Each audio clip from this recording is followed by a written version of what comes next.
Hello everyone and welcome to this week's video indoors because it's rather snowy outside.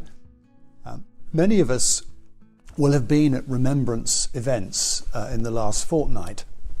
These are important communal occasions when we gather to remember the sacrifices of others. It's heartening that as the generations that fought in 2 world wars passes away, the determination to remember remains strong. There was a moving account in an old parish magazine from the 1920s in my parish in Sussex. It spoke of gentle sobs as the names were read out.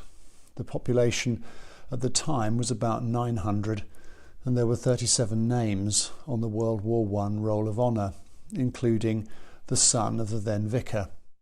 Everyone was affected in some way by it. Let us pray it doesn't happen again. Those brave soldiers offered themselves of their own choice. They had a sense of duty which was not misplaced. And it's ideas about choice and duty that lay at the heart of many people's anxiety about the recently published bill to allow assisted suicide to those who are terminally ill. Although Christians have learned to be much more compassionate in our response to suicide than former generations, we nonetheless retain a strong conviction of the sanctity and gift of human life. We believe all human beings have a value, young, old, sick, healthy, those of sound mind and those suffering from dementia or other mental illness. Life is always seen as a gift from God. Genesis 2 and verse 7, "Then the Lord God formed man from the dust of the ground and breathed into his nostrils the breath of life, and the man became a living being." The Old Testament teaches God alone should take life. In Job he says, "Naked I came from my mother's womb, and naked I shall return there. The Lord gave, and the Lord has taken away. Blessed be the name of the Lord." Humans are not to take the initiative in ending a human life, for all humans are made in God's image. In Genesis 9 it says, "Whoever sheds the blood of a human, by a human shall that person's blood be shed, for in his own image God made humankind."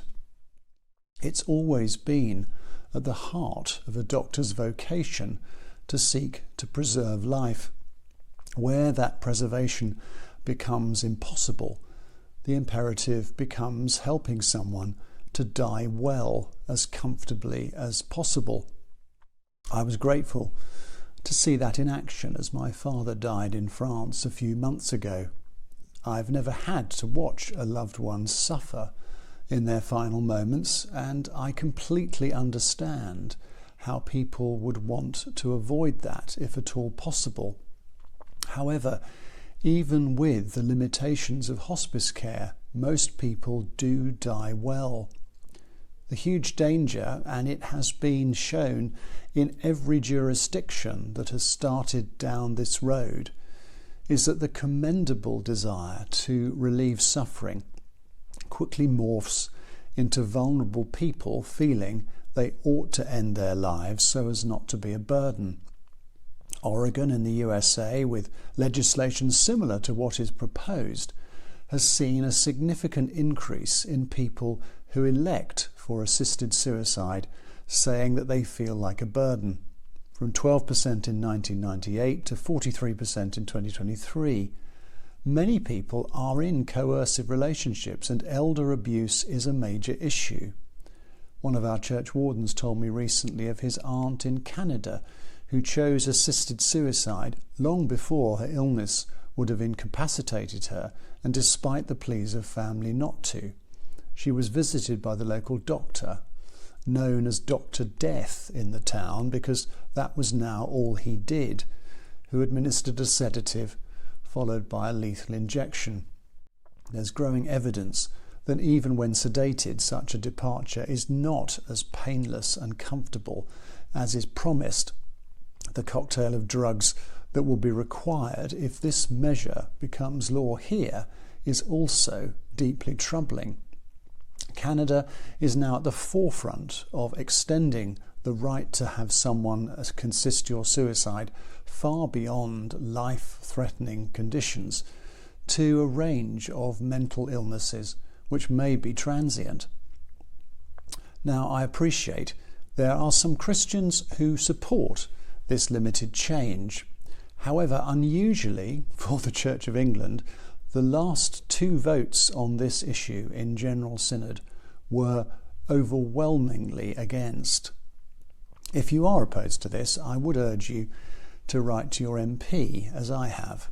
In my view, leaving aside the theological conviction, such a move runs huge risks in diminishing our respect for one another and threatening the vulnerable.